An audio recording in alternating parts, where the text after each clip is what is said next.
The secret behind secret societies. Obviously, the secret behind secret societies is a secret that people don't want to spread abroad.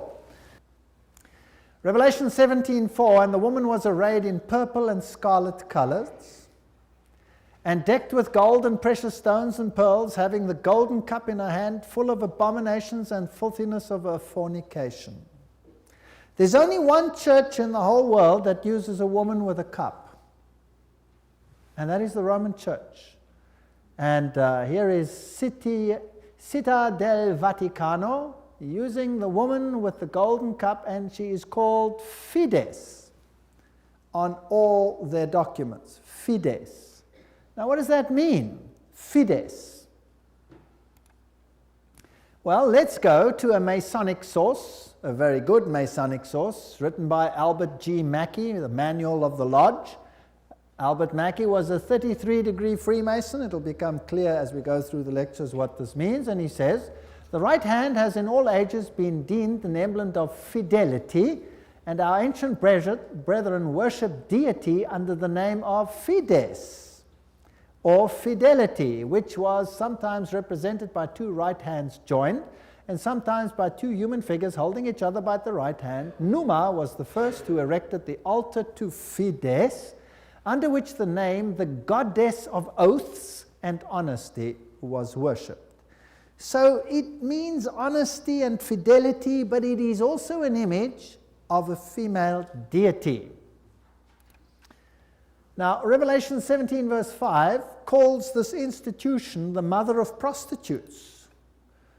In Revelation 18 verse 7, she says, I sit as queen, I am not a widow, and I will never mourn. So she might have lost some children during the Reformation, but she's going to get them back. I am, and there is none beside me. I will never be a widow or suffer loss of children. She's going to control the world in a spiritual sense. That's what this power says. Now, it's interesting that the Vatican has just recently, September 5, 2000, issued this encyclical, Dominus Iesus, where she says, other churches are no sisters of ours, the Vatican insists. It must always be clear that the one holy Catholic and Apostolic Universal Church is not the sister, but the mother of all the churches. Cardinal Ratzinger said that. He's the head of the Inquisition. They don't call themselves the Inquisition anymore. They call themselves the Congregation for Doctrine and Faith. But it's the same thing. It's even in the same building. Now, she is not the mother, she is not the sister, but the mother of all the churches. That means all the other churches are subject to her, right or wrong. That's what she says. Now in Revelation 13 verse 1 and 2, speaking about the same power, it says, and the dragon gave him his power and his seat and great authority. Now that's a very wow statement. The dragon gave him the power. In other words, this power comes from another source. Now, doesn't Catholicism preach Christianity? Yes, it does. Doesn't it preach Jesus Christ as the Savior of the world? Yes, it does. But it also preaches mediation through other mechanisms and through the church. Now, it is interesting that in secret societies there are always two doctrines. One for the initiated and one for the goyim, the uninitiated. And the Knights Templars had two doctrines. The one was the inside esoteric occult doctrine, and the other one was the exoteric, the one to the outside, and that was Catholicism. So the masses received a religion which the insiders turned on its head. Amongst occult insiders, Lucifer is the true Son of God. Jesus is a second son who was defeated by the first one who had been thrown out. So Lucifer is the true luminary, the victor in the battle, and will be the one who will be worshipped at the end of time. That is occult doctrine. That's always been the doctrine of the Kabbalah, the Kabbalist doctrine, and it has been the doctrine of Gnosticism. But of course, It's not what the Bible teaches, but then Catholicism doesn't teach what the Bible teaches either. Revelation 17, verses 12 to 14, talks about 10 horns you saw are 10 kings who have not yet received a kingdom, but who for 1 hour will receive authority as kings along with the beast. They have one purpose and will give their power and authority to the beast. And they will make war against the Lamb, but the Lamb will overcome them because he's Lord of lords and King of kings, and with him will be his called, chosen, and faithful followers. Now we're going to deal with the whole chapter of Revelation 17 at a later stage. But the kings of the world, here represented by these 10, will give their power to the system, just like in the Middle Ages, and enforce the doctrines on an entire world. Very interesting. This will be this beast from the bottomless pit. Now, Gary H. Carr, in his work En route to global occupation, puts it this way. He says there were the ancient mystery religions which come from Babylon, and they were pantheistic, of course, which means God is in nature, God is in everything, which in effect makes us God then too. This was inculcated in Kabbalism, was taken over in the Christian era in what is called Gnosticism, and the Knights Templars were the inner secret core that had the ancient knowledge of the mystics. This was carried further through Rosicrucianism, Freemasonry, and the Illuminati, which, according to Gary Carr, controls Marxism, American European secret societies and political societies, international banking, and the World Council of Churches. Now that sounds very strange. Is the World Council of Churches controlled by Freemasonry? We'll have to look into that in some detail. Then, of course, you have the entire New Age movement, the Theosophical societies, the many cults, and all these things are all controlled by this mechanism to make null and void the doctrine of salvation in Christ alone. That will be the final battle. And in order to achieve this, this woman has concealed herself and has hid herself in a garb of Christianity, and people receive the Goyim doctrine and do not know what the inner core doctrine is. That is quite something. Well, if we look at 1 Chronicles 16, verse 26, for all the gods of the people are idols, but the Lord made the heavens, tells us that idolatry is quite something that's rife on the earth. And Nimrod, the Lord of heaven, Tammuz, the pagan Messiah, and Semiramis, the Queen of heaven, these find their origin in Babylon. And if you go through all the religions that were propagated in Lebanon, Phoenicia, Babylon, Assyria, Greece, Rome, Egypt, India, China, Mexico, Scandinavia, you have only this same picture under different names: Baal, Tammuz, Ashtoreth, El, Bacchus, Astarte, Belus, Tammuz, Rhea, Ishtar, Ninus, Hercules, Beltis, etc., etc. In Egypt, Ra, Osiris, or Horus, Isis, Hathor, India, Vishnu, Krishna, Isi, or Devaki, and so on and so on. Now, Romanism, the Roman Church, has taken this Trinity and made it Father, Mother, Child, which means that they must elevate the female to the point of deity. And we'll see how they did that and how they are doing that with the sanction of the Pope. So the true Trinity and the Roman Catholic Trinity are two different things. For the Goyim, it's Father, Son, and Holy Spirit. For the inner circle, it's Father, Mother, Child, which is none other than Baal, Tammuz, and Ashtoreth, if you want to take it back to those times. Jupiter is the god who is worshipped under Petrus, the rock. And Ubi Petri, where Peter is, there is the church. So here's another rock which takes the place of the true rock.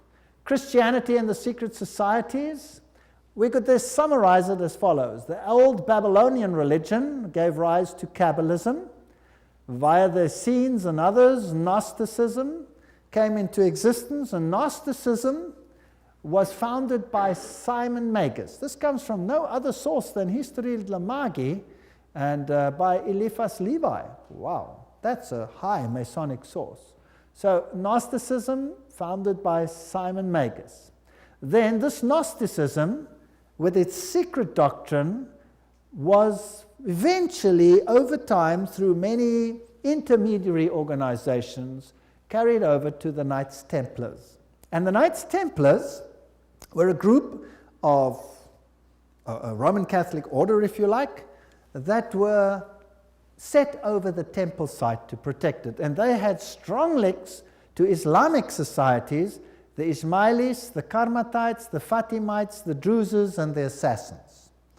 And these are very, very interesting, and we'll be dealing with them when we talk about the Islamic connection, what the secret societies actually teach. Just like the Templars had two doctrines, one for the Goyim, the uninitiated, and one for the insiders, and the two diametrically opposed to each other, so the secret societies of Islam do exactly the same thing. But that's another lecture. Now the Templars, they had their secret inner information inculcated in the Rosicrucians and the Jesuits. The Jesuits, again, formed and created Freemasonry. And Freemasonry was created as the Protestant arm of the Roman Catholic Church. Unbeknown to them, beguiled, fooled, if you like, into doing the work that Rome wanted them to do, so that Rome could sit in the background while Freemasonry did it for them. And then it wasn't them, it was them. And it was mainly Protestants that were doing it, and not Rome. Very clever. Very, very clever indeed. So now let's have a look at these Knights Templars. Here are some of the representations. This is Desmaloy, the founder of the, or not the founder, but the leader at the time of its dissolution of the Knights Templars. This is what their dress looked like, if you like, and that is one of their symbols. It is a symbol that is used by many churches today. Did you know that? Many charismatic churches use that symbol. That's fascinating. And Jehovah's Witnesses use that symbol as well. We'll come to that in another lecture. Now let's have a look at what Nestor Webster, Secret Societies and Subversive Movements, has to say about the Templars. We're not going to read it all, but you can always, if you get the video, stop the quote. In the year 1118, 19 years after the First Crusade ended with the defeat of the Muslims, the capture of Antioch and Jerusalem, these groups were founded that were eventually established as the Templars, and they presented them with a house near the site of the Temple of Solomon, hence their name, Knights Templars. And they became very famous and a very powerful order which controlled all the finances, the financial world. They were the banking elite of the world, if you like. And then in the year 1128, the order was sanctioned by the Council of Troyes and by the Pope. It was a Roman Catholic order within the church. Now, some years later, October 13, 1307, this order was officially brought to an end by the King of France because it had come to light what they were doing, so it was said. The King of France, Philippe le Bel, had the Templars arrested, and the date was Friday the 13th, October 1307, and since that day, Friday the 13th is a day of bad luck for the entire world. And the charges brought against them were: the ceremony of initiation into the order was accomplished by insults to the cross and the denial of Christ and gross obscenities. Gross obscenities. There were all kinds of things reminiscent of Sodom that had to take place there. The adoration of an idol, which was said to be the image of the true God, and that was Baphomet, this symbol over here of the androgenic male-female deity. The omission of the words of the consecration of the Mass, the right that the lay chiefs amongst themselves giving absolution, and authorization of unnatural vice. So they had to to curse the cross, trample upon Jesus, swear allegiance to Baphomet, and sanction this with unusual vice. That's a pretty serious crime in those days, so he was sentenced to death. But the order actually didn't disappear. The Pope was very reluctant to say that it was so. Masonic ritual includes references to the Knights Templars. For example, here, Secret Societies and Subnervous Movements says, several knights who had set forth the rescue of the holy places of Palestine from the Saracens formed an association under the name of Freemasons, thus indicating that their principal desire was the reconstruction of the Temple of Solomon. And you hear a lot about the reconstruction of the Temple of Solomon today, and the story of Israel and all those interesting things. Now let's go a little bit into some of the history. I'm taking you to this beautiful palace. Where do you think it is? It's in Jerusalem, and it's Notre Dame Vatican. And this is where the Pope has his representation in Jerusalem. It's a palace for a king. There's the Vatican flag flying outside, and there's even a whole lane where you have some interesting papal artifacts. Now in Jerusalem, I went to look up the site of the Knights, and here is the Knights Palace, the Latin Patriarch. This is where the Knights Templars originally had a site, and the Knights of the Papacy now control this area. This is their symbol that they use. That is also the Knight's shield, which is used by many religions today. The Rema Church uses that symbol, for example. These are the eternal warriors. That is the symbol that they use. There they are they kiss the Pope or the Patriarch's ring. They are knighted just like knights, and they knight highly prominent bankers and individuals such as that. Inside this church, you have, of course, the statue of Jupiter as Peter. Notice that the foot is well kissed. And I didn't want to kiss the foot, so I just stood there. And it is a very important church because both Pope Paul VI and Pope John Paul II visited this church, which is, of course, highly symbolic, and there are the plaques. And the Latin Patriarch, the Knights Palace. If you go inside, there's this interesting altar. And as you look at the altar, you'll see certain figures over here. This one over here is very interesting. Let me get it a little bit closer. And what do you see? You see the double-headed eagle, which is also the symbol that is used in Freemasonry. So there it is on the altar of the Knights. And what is there on this side? Two swords held like a compass. Fascinating. So there are many, many Masonic figures in here. The tail feathers and the feathers of the eagle, very reminiscent of what you have, for example, on the back of the dollar, and all those other interesting symbols of the circle with the triangle and the sun around it. And the inheritor of the Templar nuance are the Jesuits. Now, the Jesuits, of course, are the ones who behind the scenes control many things. They were founded on the 15th of August, 1534, by Ignatius Loyola and were sanctioned by the Pope on the 27th of September, 1540. So they were created, as it were, to stand against the Reformation. They were designed to destroy the Reformation. Loyola wanted the order to be champions of Catholic unity, and of course submission to Christ's vicar, the Pope, was absolutely essential. Here you have the institution of Loyola's organization by the Pope on this particular day, and there are some interesting analogies which we will find here. Here, for example, there is considerable analogy between Masonic and Jesuitic degrees. And the Jesuits also tread down the shoe and bear the knee because Ignatius Loyola thus presented himself at Rome and asked for the confirmation of the order. Now, who existed first? Freemasons or the Jesuits? The Jesuits existed first, of course. They were to obey as a corps, there a cadaver. The reconstitutions repeat 500 times that one must see Christ in the person of the general, and even if God gave you a dog, you must obey him as though he were Jesus Christ himself. Loyola's statue in a Jesuit retreat, Loyola in vision, the Society of Jesus constituted in the Chapel Notre-Dame, Notre-Dame, 1534, now the Chapel of the Sacred Heart in Paris. Many, many occult incrustations. And this is the famous Jesuit oath that each Jesuit makes when he becomes a Jesuit. Now, it'll tell us something about the character of the Jesuits.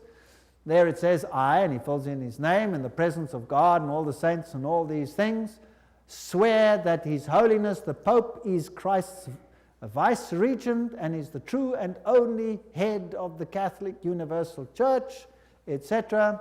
It also says here that this power was given by the Savior, Jesus Christ. He has power to dispose heretical kings, princes, states, commonwealths, governments, all being illegal without his sacred confirmation, and that they may safely be destroyed.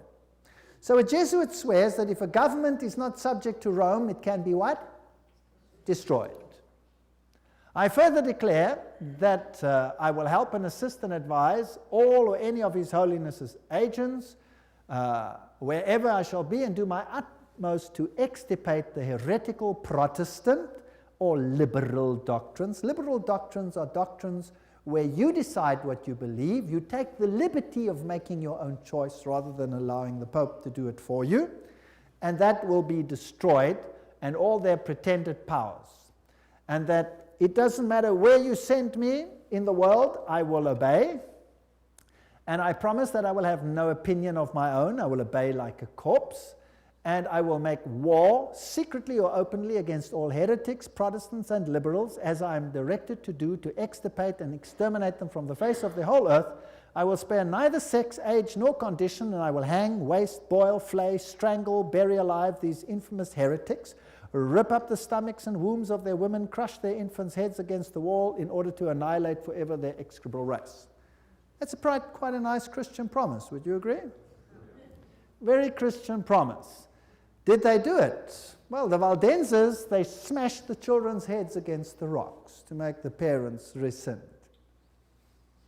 In the Ottoman Empire, that's an interesting story, in Serbia and in all those East Bloc countries where they occupied, they took the children, threw them in the air, and caught them on the ends of their bayonets. They were nice people. Now you will say, that was Islam, that wasn't Jesuits? Well, debatable. We'll talk about it another time.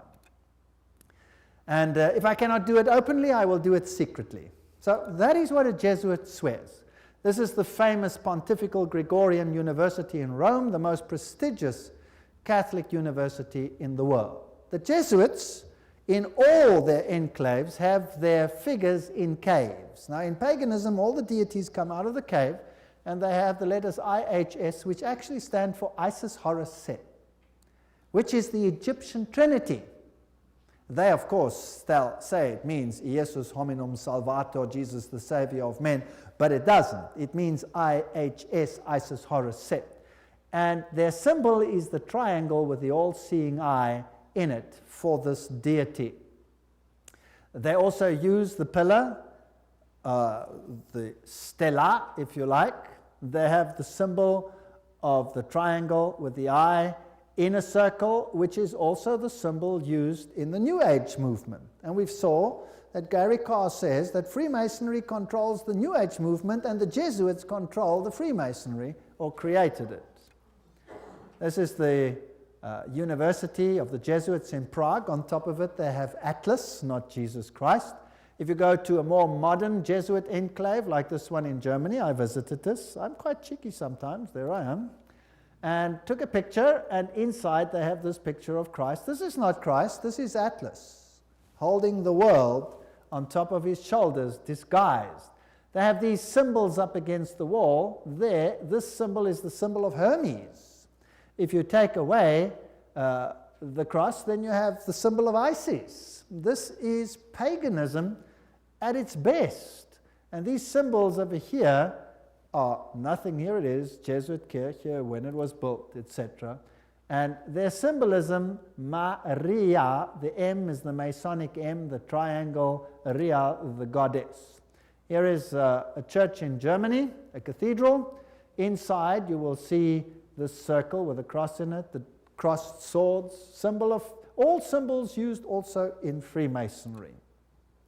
Now if you go back to ancient Assyria, that was a very prominent cross. It was the Maltese cross. It comes from ancient paganism.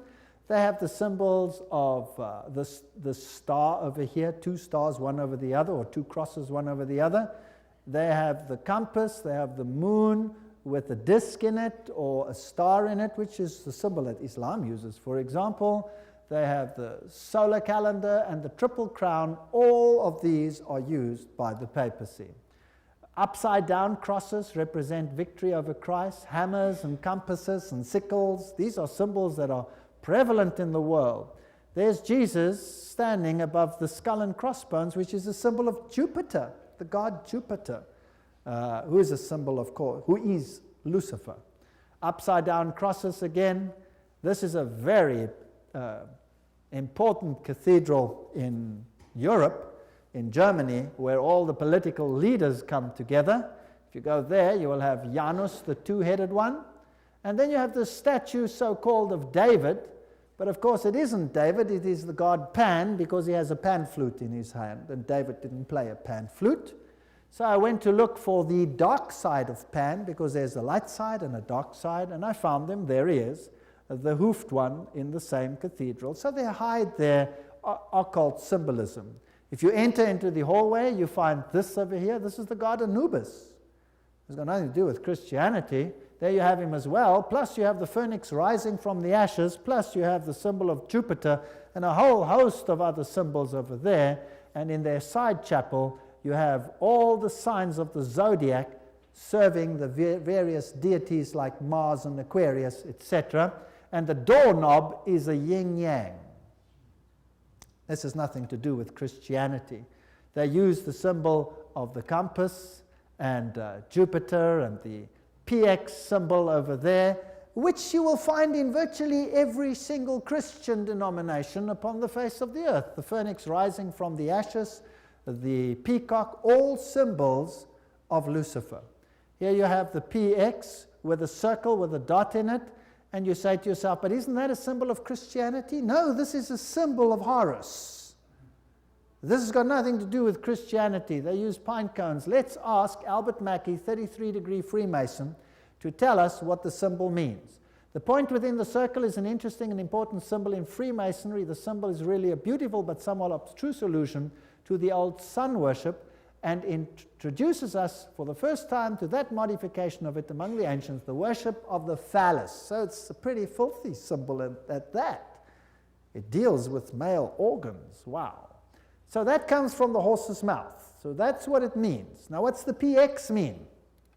Let's go to the best Masonic source in the world, Morals and Dogma, page 292. And in case you don't believe me, I photocopied it so that you can see it. There you can see the symbol. Can you see that? It is the staff of Osiris. On the medal of Constantinople, in hoc signat eris, whatever the inscriptions. And then some other interesting things. So this is the staff of Osiris. And then it goes through the mystic Tau and the crosses and the stars of David. And then he uses this one as well. Interesting symbol. He says the vestment of the priest of Horus were covered with these crosses. That's a Maltese cross. Remember that I showed it to you on the Assyrian king? Now, who wears that on his vestments? Well, let's have a look. Oops, there it is. Who's wearing it? The Pope is wearing it. So what is he? He must be the priest of Horus. So to the outside world, it seems like Christianity, but to the inner circle, it's occultism. On the floor of the cathedral in London, you have the tricolour, which is the triple yin-yang. And what does that mean? Well, let's go and ask the sources themselves. Celtic version of the yin-yang. That's what it is. The tricolour, the sea, good luck, cauldron, Celtic goddess, the goddess of wisdom and witchcraft. Who was enthroned in the French Revolution? Goddess of reason. witchcraft, reason, all these things, same deity. On the floor of the same cathedral, you find the mystic Tau. What does the Tau represent? Let's ask another Mason, Ward. He says it's the symbol of the male creative side of the deity, sign language of the mysteries. So again, it has a sexual connotation. What's it doing on the floor of a cathedral? So the Jesuits are the heirs of the occult religion, and they control the world through their agencies. They stand in the background, create sub-organizations, and everybody thinks they are not active. Let's ask them themselves what they believe. Here is the history of the generals of the Society of Jesus. These are all the generals, starting with Ignatius Loyola. They're all listed down there. We don't have to go through them all the way through to the present one that rules now, whose name is Peter Hans Kolvenbach. Nice German name. It's interesting that the Germans are very prominent in this. Peter Hans Kolvenbach is the head of the Jesuits. Cardinal Ratzinger, another German, is the head of the Inquisition. They seem to be pretty much in control. What does he look like? There he is, Peter Hans Kolvenbach. You're looking probably at one of the mightiest men on the earth today, if not the mightiest. He's the Black Pope. Here you have the cave of Loyola. Here you have George W. Bush and the Pope in audience with each other. And they don't do anything by chance. They just happen to do this exactly under that picture I showed you, where Loyola receives his commission from the Pope. Now, the ceremony of induction and the extreme oath of the Jesuits, Library of Congress, catalog card, there it is. You have been taught to insidiously plant the seeds of jealousy and hatred between communities, provinces and states that were at peace, and incite them to deeds of blood involving them in war with each other, and to create revolutions and civil wars in countries that were independent and prosperous, cultivating the art and the sciences and enjoying the blessings of peace, to take sides with the combatants and to act secretly in concert with your brother Jesuit, who might be engaged on the other side, but openly opposed to that with which you might be connected, only that the church may be the gainer in the end, in the conditions fixed in the treaties for peace, and that the end justifies the means. Whoa! This is Hegelian science. Two opposing viewpoints, dialectic thinking. You war the one with the other, and you rub them up until nothing is left. It's called thesis, antithesis, and the resultant clash brings synthesis, that which you want. Now note that the Jesuit can be very active on the one side, but he can be equally active on the other side. So this is all a process whereby they wish to attain things. The 30-year War. And what was that about? The aim and the object was that that war should in truth become a war of annihilation. Besides, was it possible for them to allow peace to be concluded with countries whose rebellious governments had issued a law ruling that no Jesuit should ever again dare to show his face? Do you know that the Jesuits were thrown out of virtually all countries, including Catholic ones, because they were so divisive? Catholic kings couldn't even take the Jesuits and threw them out. If a Catholic king dared to throw out a Jesuit, that country was destroyed, Catholic or not, and the Jesuits are back. You can take your bottom dollar for that. So, the frightful responsibility for this terrible 30 Years' War must rest upon the Emperor Ferdinand II and his teachers, rulers, and bosom friends, the sons of Loyola. Every single thing I'm saying is a quote. Popery, an enemy to civil religious liberty. In 1550, Pope Julius declared his claim to universal temporal political power, evidenced by a new coin he issued, its motto having read, "The nation and kingdom that will not serve me shall perish." Now please note that this is a Roman Catholic statement, that the nation and the kingdom that does not serve the papacy will perish. What does that mean in terms of Protestant countries then? Are they going to be in trouble, yes or no? I would say yes, they will be in trouble. Thomas Aquinas, the great philosopher of the Roman Catholic Church, said, "The Pope by divine right has spiritual and temporal power as supreme king of the world. The Pope of Rome, as head of the papal government, claims absolute sovereignty and supremacy over all the governments of the earth." All the governments. All these quotes are highly potent quotes. There is nothing mediocre in these quotes, and they come from the highest sources. The right of deposing kings is inherent in the supreme sovereignty which the popes as vice-regent of Christ exercise over all Christian nations. Cardinal Henry Manning, 1892, he was Archbishop of Westminster. So, he is in control of all nations of the world.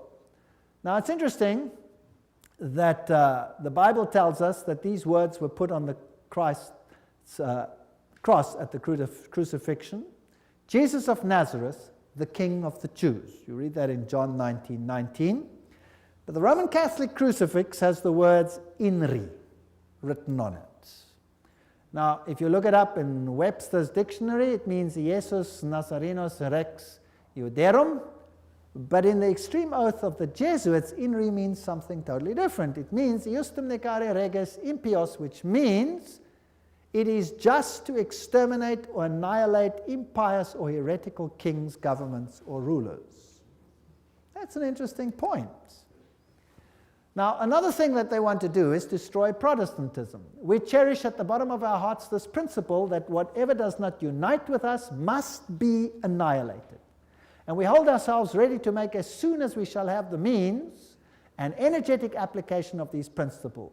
Protestantism is already wearing out and sinking to decay. Yes, we are destined to insult its last agonies, to march over its broken skeleton and scattered bones. Oh, let us hasten this dissolution by our strong and united efforts. Then already, they wrote, Protestantism is becoming decomposed, and we are gaining men of note. This is extracts from The Secret Plan. Those are the worst of the Catholics, the Inquisitors, the Jesuits. They are simply the Romish army for the earthly sovereignty of the world in the future, with the Pontiff of Rome for emperor. Something like a universal serfdom with them as master is what is being planned.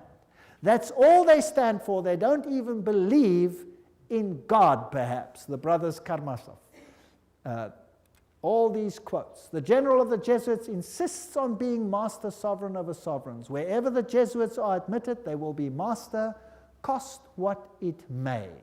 The society is by nature dictatorial, and therefore it is the irreconcilable enemy of all constituted authority. 50 Years in the Church of Rome, written by Father Chenikin.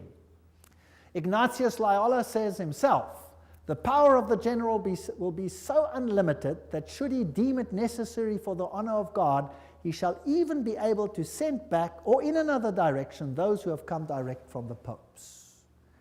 So this is a powerful order.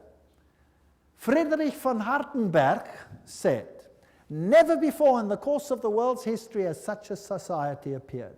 The old Roman Senate itself did not lay schemes for world domination with greater certainty of success. They want world dominion, with the Pope enthroned as the universal ruler. The Roman Catholic Lafayette said, it is my opinion that if the liberties of this country, the United States of America, are destroyed, it will be by the subtlety of the Roman Catholic Jesuit priests, for they are the most crafty, dangerous enemies to civil and religious liberty. They have instigated most of the wars of Europe. These are prominent people speaking. Morse, he's the founder of the Morse Code, the inventor of the Morse Code. He said, and who are these agents? They are for the most part Jesuits. An ecclesiastical order proverbial through the world for cunning, duplicity, and total want of moral principle, an order so skilled in all the arts of deception that even in Catholic countries, in Italy itself, it became intolerable and the people required its suppression.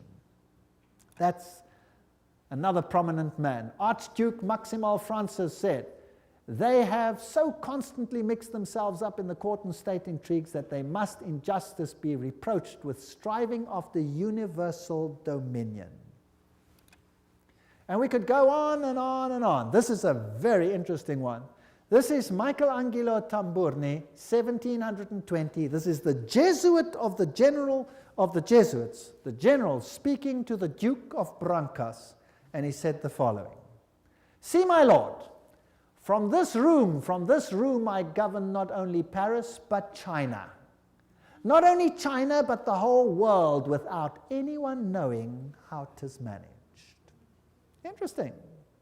This is what the Jesuits themselves had to say. The Pope's confessor has to be a Jesuit.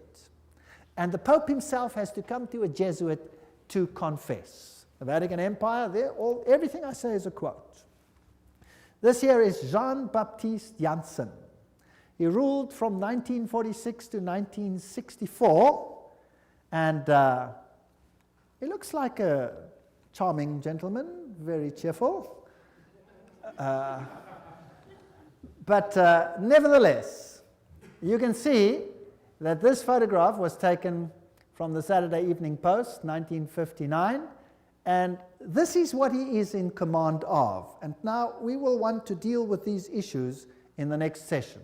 He controls the following secret societies: the Sovereign Military Order of Malta, so he is in control of the Knights of Malta; the Scottish Rite Shrine of Freemasonry; the Order of the Illuminati; the Knights of Columbus; the Knights of the Ku Klux Klan; B'nai B'rith, the Nation of Islam and its private army called the Fruit of Islam; the Mafia Commission, Opus Dei, along with a host of lesser brotherhoods. So each one of those secret societies is controlled by the Jesuits. Persecution of the Catholic Church in Germany has been directed only against those elements which did not entirely submit to the ever-increasing centralization of authority in church and state. So sometimes it looks as if even the Catholics are suffering, but only those Catholic groups that are not totally submissive to this system will be subjugated. Some Catholic orders were actually opposed to the Jesuits. They were killed, they were wiped out. In the French Revolution, the Dominicans had taken over the Inquisition from the Jesuits. Boom, they were zapped. And the Jesuits took it back. Its objective was, and is still, to destroy the effects of the Reformation and to re-establish the Holy Roman Empire of the German nation. A greater Germany, in other words, must be made again the center of a revived Holy Roman Empire. Leo H. Lehman, 1942, an American historian, said that. Isn't it fascinating that the Russian president, or a Russian president, let me put it that way, and many political leaders have given the assurance that Germany will once again play a greater role in the new Europe today? Isn't it also fascinating that it was a Jesuit priest, Father Stempfler, and not Hitler, who wrote Mein Kampf? In fact, you can read it on Mein Kampf itself. Now, the SS used this symbol of the skull and crossbones. What was that a symbol of? Do you remember? It was the symbol of Jupiter, the god Jupiter, the god of death. It's also the symbol of Osiris, who was the god of death. Anubis is just another form of Osiris. He is the god of death. He's the god of the dead.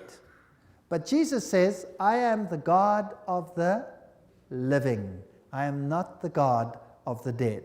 I'd rather serve the God of the living. The SS was organized by Himmler according to Jesuit order principles. The rules of service, spiritual exercises prescribed by Ignatius Loyola constituted a model which Himmler strove carefully to copy. Absolute obedience was the supreme rule. Every order had to be executed without comment. Every single statement is being read from a reputable source. Again, in that wonderful book, The Great Controversy, we get an idea of the Jesuits. Throughout Christendom, Protestantism was menaced by formidable foes. The first triumphs of the Reformation passed, Rome summoned new forces hoping to accomplish its destruction. At this time, the order of the Jesuits was created. Notice what this quote says. The most cruel, unscrupulous, and powerful of all the champions of popery, cut off from every earthly tie and human interest, dead to the claims of natural affection, reason, and conscience, wholly silenced, they knew no rule, no tie, but that to their order, and no duty but to extend its power. We don't have to read the whole quote, but they made it their business to destroy Protestantism. The Jesuit order therefore stands before us as the embodiment of a system which aims at temporal political domination, and that over the whole world. You will say to me, surely China will not be subject? Well, we already read a quote by the Jesuit general himself where he says he controls China. Who controls communism? The Jesuits created it, and therefore they controlled it. They practiced it in their South American examples where they practiced it before they instituted it. Very interesting. This is Count von Hernsbruch, 1911, German noble and ex-Jesuit, who says this very thing. At what then do the Jesuits aim? According to them, they seek the greater glory of God, but if you examine the facts, you will find they aim at universal dominion alone. It is they who rule the world. One quote after the other. Moreover, the Pope has thousands of secret agents worldwide. They include the Jesuits, the Knights of Columbus, the Knights of Malta, Opus Dei, and others. The Vatican's intelligence service and its field resources are second to none. Even Dave Hunt, American Baptist historian, says that. So, let's have a look at some of these institutions. Let's have a look at Freemasons. The Grand Design Exposed says, the truth is the Jesuits of Rome have perfected Freemasonry to be their most magnificent and effective tool, accomplishing their purposes among Protestants. Now surely the members of Freemasonry themselves must be deceived, because if they saw it, they wouldn't do it, right? So actually, the order is being used and they themselves are deceived. And only within the order, higher up, are those chosen ones who know, and they are controlled by the Jesuits for Rome. Very clever. Very clever. To make Protestantism do what you cannot do openly because you have been fingered by Protestantism as the Antichrist. So this is very interesting.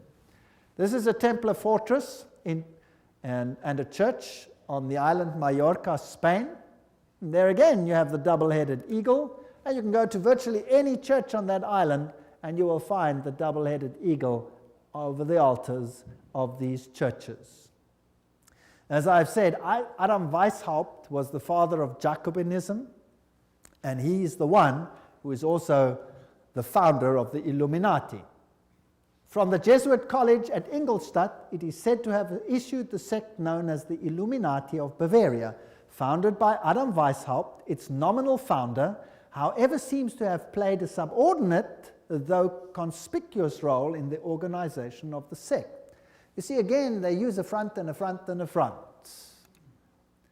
Now, here are two Jesuit generals. This one over here is General Ricci, and this is General Ledochowski. And very interesting, this one over here, 1773 to 1840, he ruled during the order's suppression. Now notice this, the Vatican itself suppressed the Jesuits, between 1773 and 1814. What happened to the Vatican in that time? There was a mortal wound. And the Pope was taken into exile and he died. Isn't that correct?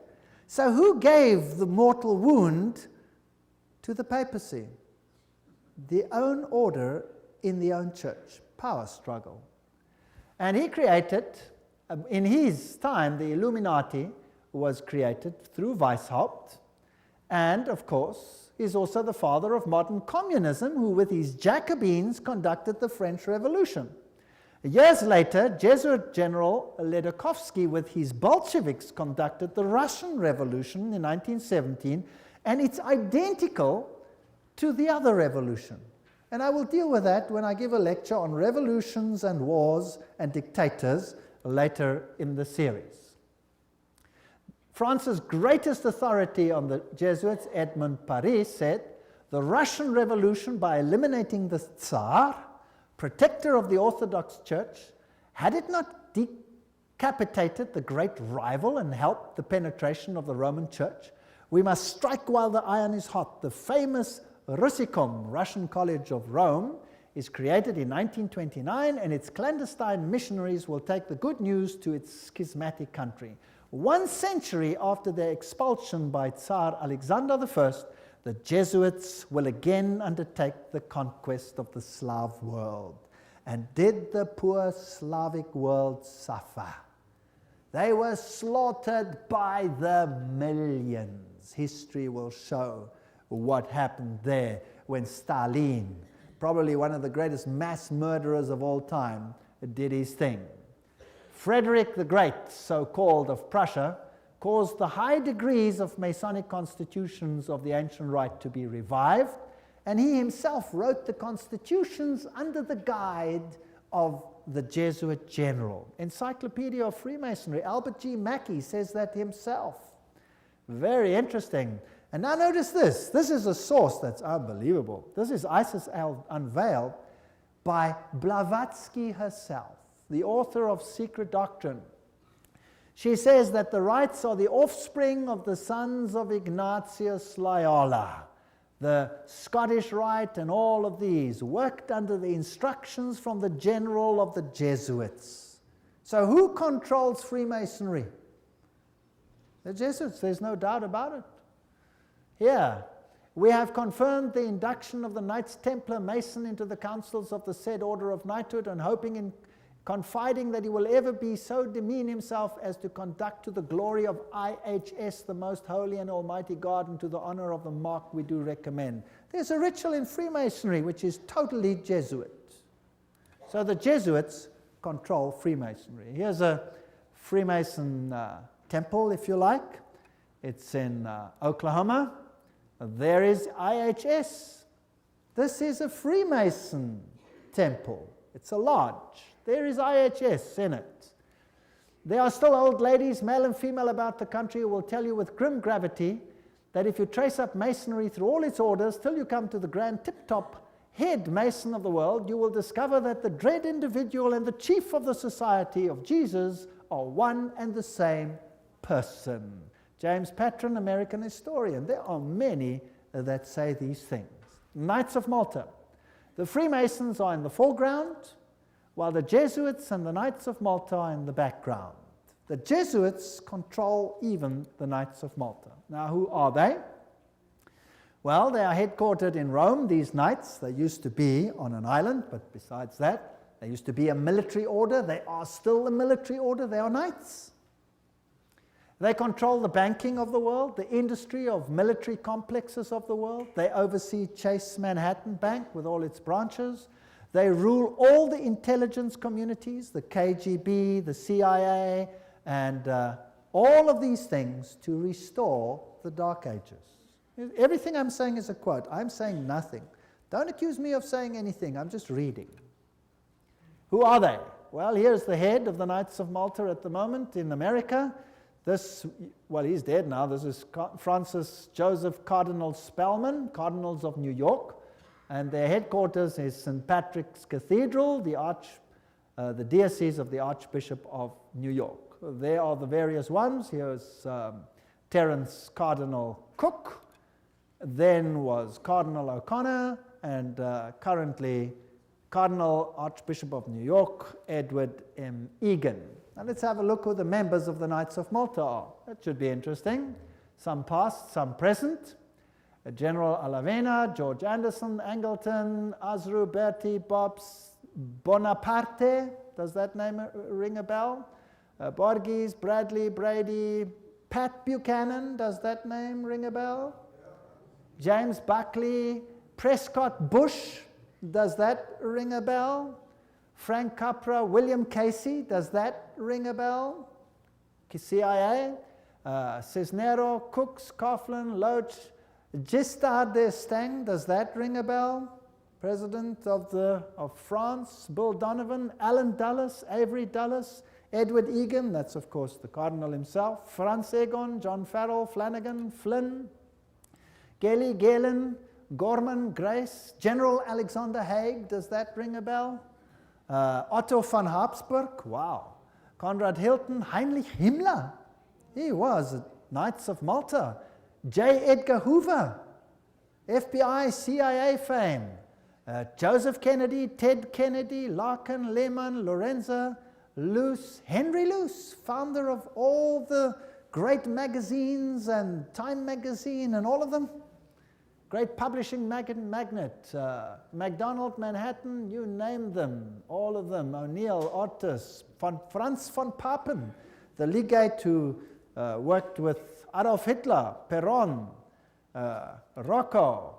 The list goes on and on and on. Frank Shakespeare, Martin Shea, even Frank Sinatra was a Knight of Malta for interest's sake. So there are prominent men who are Knights of Malta. Now what about the Knights of Columbus? The founder of the Knights of Columbus is Father Michael McGivney. He lived a very short time, and then he died. He was very young. He died at the age of 38. There is their emblem. And this is their official home webpage. You can just take it straight off. And you can see something fascinating. What is that? Hello? Do you remember what it is? A little bundle of rods that you also found in the French Revolution right there in the Manifest of Human Rights. What is it? Fasciae. And they've got a wreath around them. What does that mean? All power in one man. Who will that man be? Who do the Knights Columbus, founded by a Roman Catholic priest, want to see the power vested in? The Pope, of course. The Knights of Columbus, founded at New Haven, Connecticut, 1882. Then it was already considered 300,000 strong. Only Roman Catholics are eligible. It is initiative to service in 4 degrees. It's the heart and soul of politics. You cannot get into politics if you don't have the stamp of approval of these guys.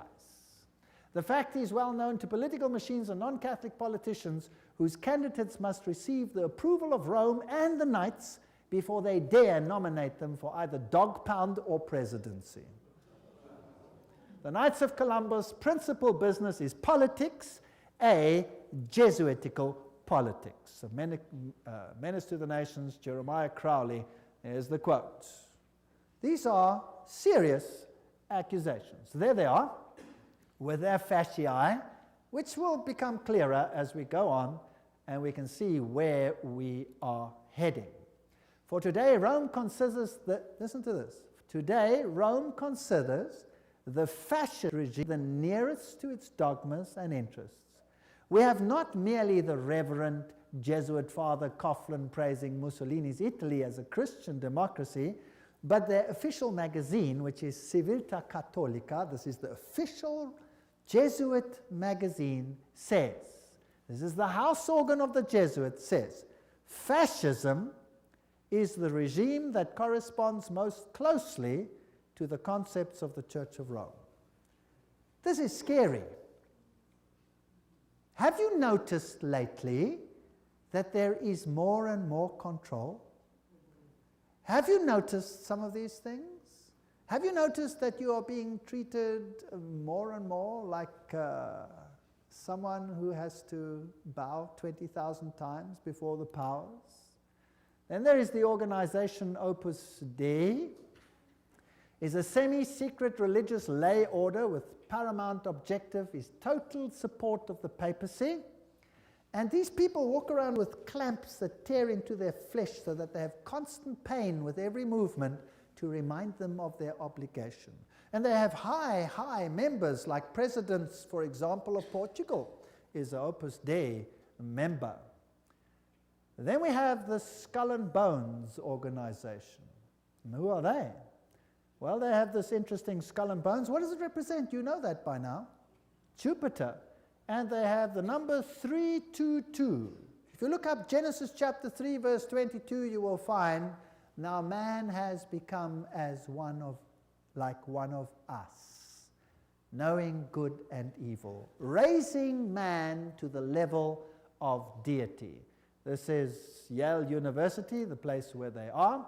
Now let's consult one of the greatest authorities on skull and bones. That is Anthony Sutton. Let's ask him who he is. Educated at the Universities of London, Göttingen, California, former research fellow at the Hoover Institute, Stanford University, as well as economics professor of California State University. He had the guts to speak out and write a book, and it cost him dearly. But nevertheless, let's quote him.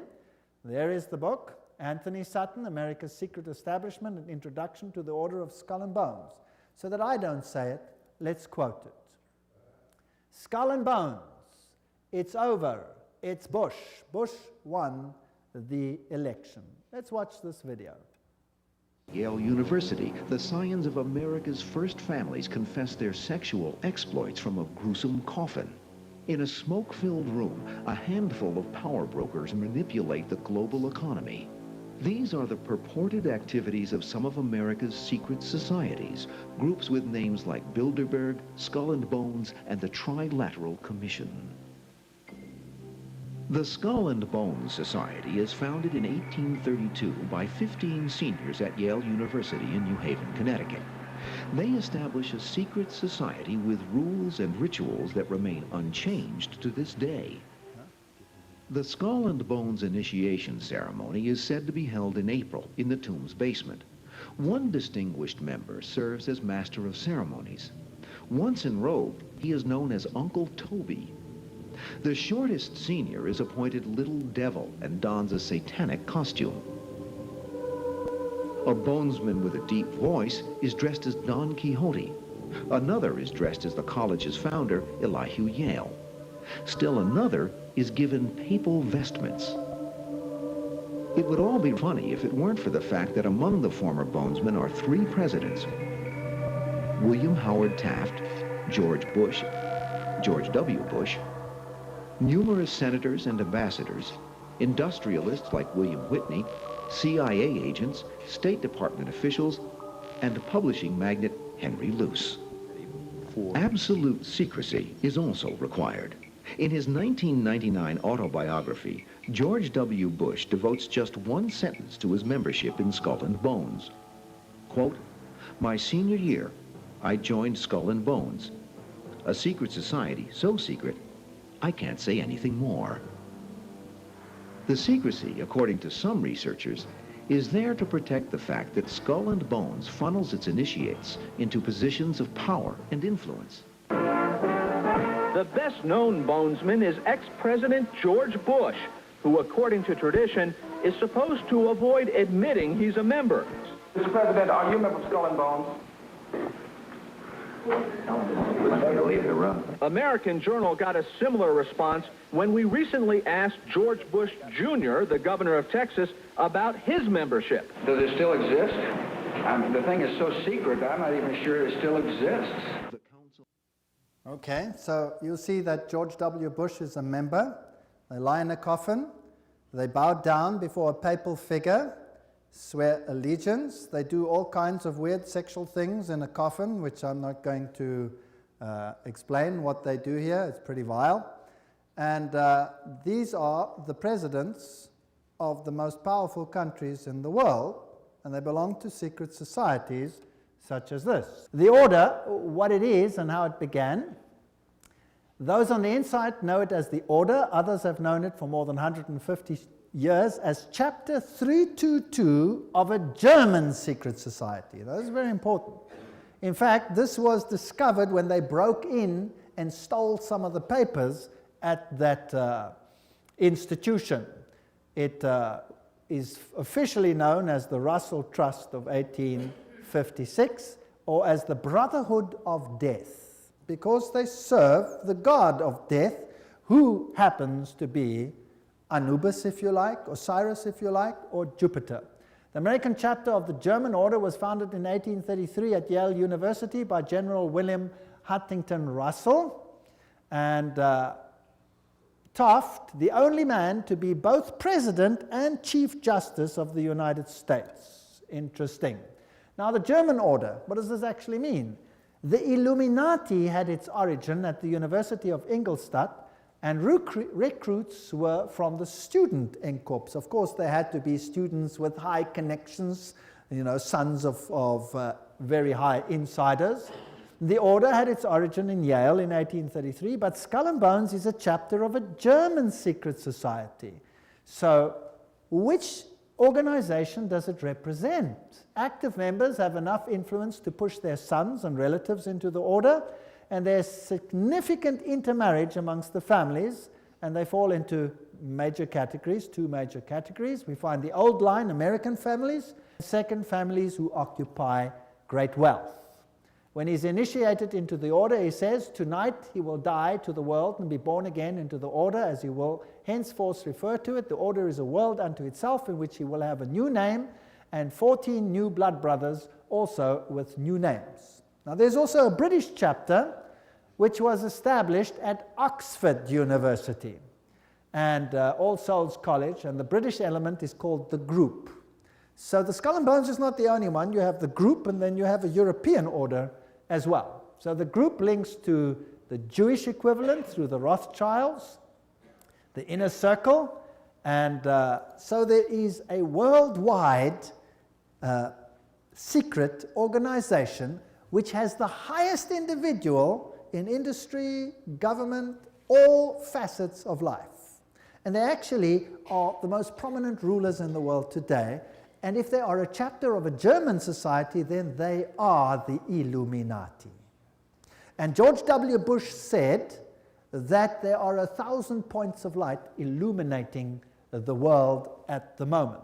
It's interesting that the order writes many constitutions. The members write constitutions. For example, Archibald MacLeish, who is a member of Skull and Bones, or was, he wrote the constitution of UNESCO. Now we're going to have to deal with UNESCO and find out what it's about. Churches, the Union Theological Seminary is under the control of Skull and Bones. A very interesting seminary. We'll deal with these in more detail in another lecture. Major establishment of law firms, communications and industry, the Federal Reserve, and all of these are controlled by the order. This is how Chapter 322 operates. There's a central inner core. Notice that this is actually the all-seeing eye, the wedge of the eye, but that's something else.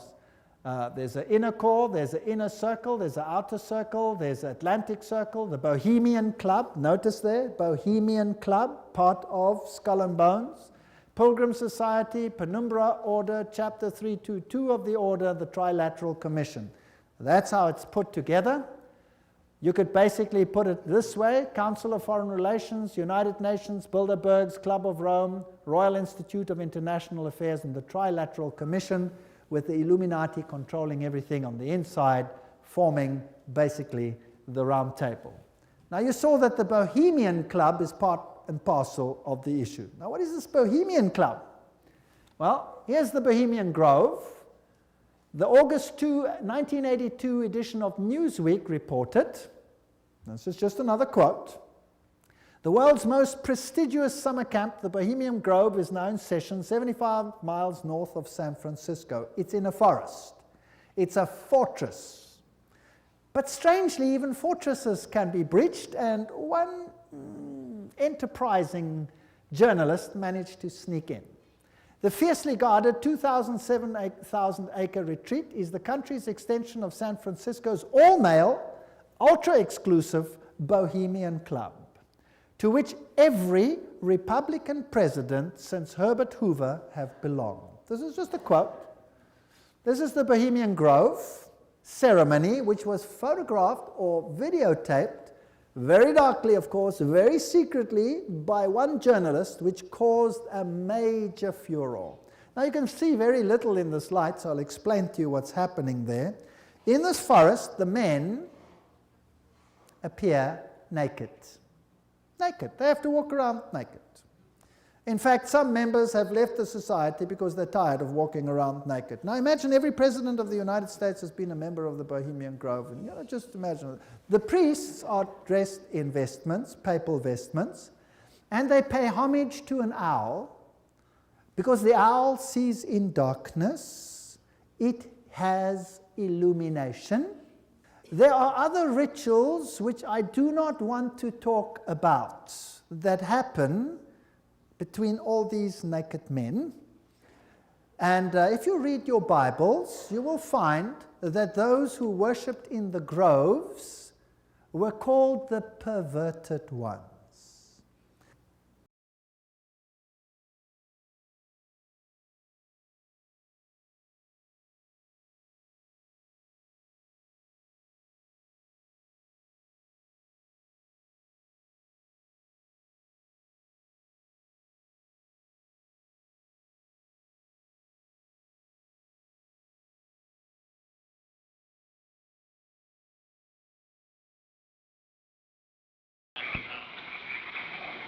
There's the owl. For beauty is eternal, and we bow to beauty everlasting. For lasting happiness, return to one alone, and she surrounds you now. Great nature, refuge of the weary heart. We bow to one alone, great nature. She is ever faithful. Other friends may fail, so must ye come as children. Little children that believe nor ever doubt her beauty and her faith. Bohemians and priests, our funeral pyre awaits the corpse of care. Grandson of all mortal wisdom, Owl of Bohemia, we beseech thee, grant us thy counsel. Owl of Bohemia, grant us thy counsel.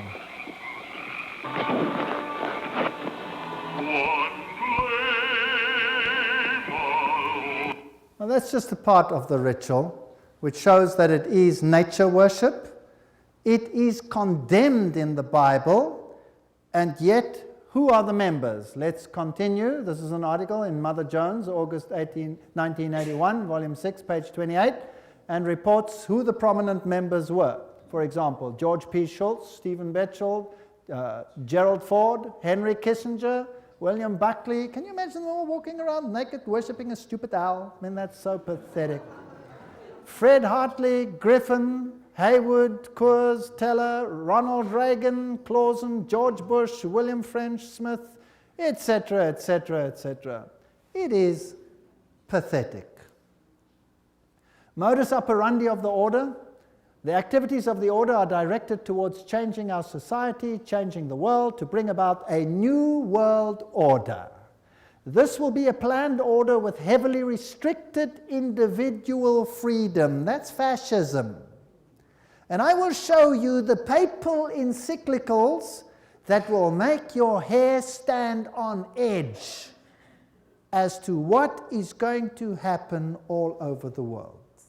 And believe me, I live in a country where it's being implemented. And you can see it happening every single day. It is scary. But you don't have to be afraid if you know why it's happening.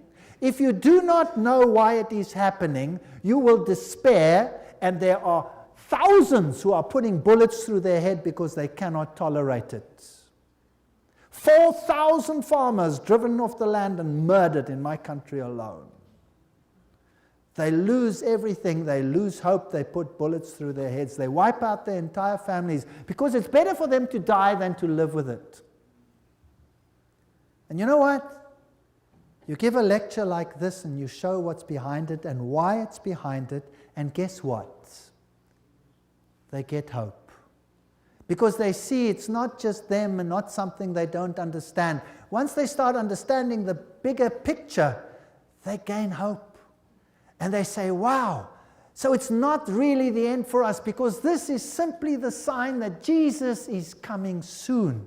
And there will be a better kingdom. Let us give our lives to Jesus Christ, because this world has nothing to offer. And they get hope. No constitutional protection if you go against it. They control education. I'll show you how in the lectures. Money, law, politics, economy, history, psychology, philanthropy, medicine, religion, media. There is nothing that they do not control. And remember, they are neither left nor are they right. So if there are right-wing parties and left-wing parties, they control them what? Both. That's the Hegelian principle. That's Hegelian logic. Remember that both Marx and Hitler, the extremes of left and right, presented as textbook enemies, evolved out of the same philosophical system, Hegelianism, that brings screams of intellectual anguish from Marxists and Nazis. Remember that the Jesuits were told that they must serve on this side and the other side. Remember that? And create conflict between the sides. This conflict of opposites is essential to bring about the change that they want. Today, this process can be identified in the literature of the Trilateral Commission, for example, where change is promoted under conflict management. Have you heard that name before? Right, conflict is essential. The state is absolute, so the state must have total control. That means the people must relinquish their rights to the state. Do you see that happening in the United States at the moment? Absolutely. So, the state requires complete obedience. An individual does not exist for himself in these so-called organic systems, but only to perform a role in the operation of the state. That's exactly what it was like under Nazism. Here's Hegel. The two, Hegel and Kant, are the philosophers behind the system. I was stunned. I was in Europe 4 weeks ago, in Germany, and the leaders, the presidents of Germany, went down and put down wreaths in front of these people's graves and said, their philosophy has made the new Europe possible. They honored them. What a terrible, I would almost say satanic, well, why not just say it, philosophy. The Illuminati principle that the end justifies the means is also the principle of the group and the order, which is skull and bones. That means you can do anything, no matter how dastardly, as long as you achieve your aim. There's an outer circle, an inner core, all of these. Council of Foreign Relations is the outer circle, Trilateral Commission, all of those. Trilateral Commission was founded by David Rockefeller, comprises 200 members worldwide.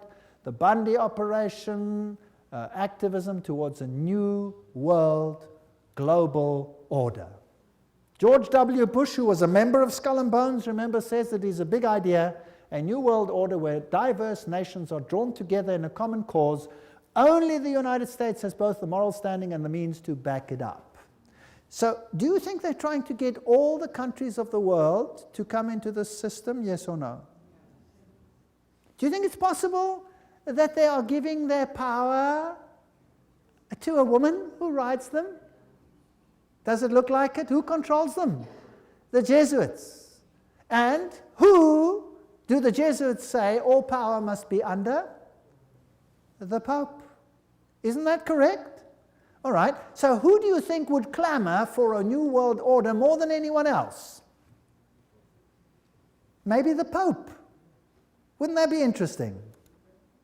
Well, here he is. New international order urged for the sake of peace. When? January 3, 2004.